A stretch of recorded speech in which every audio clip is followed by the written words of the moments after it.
Hello everyone. This question appears in class 7th NCERT chapter of practical geometry. This is first question of its exercise 10.4.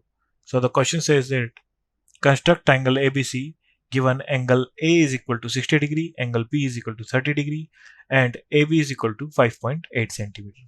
So firstly हम एक line segment draw करेंगे with the help of a scale of 5.8 centimeter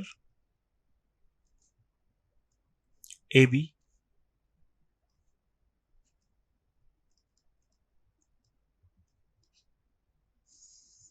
Then angle A पर 60 degree angle draw करेंगे with the help of protractor 60 degree. Then angle point B पर 30 degree का angle draw करेंगे with the help of protector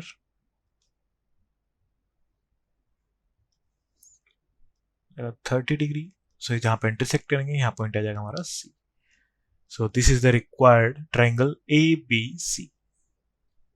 thank you.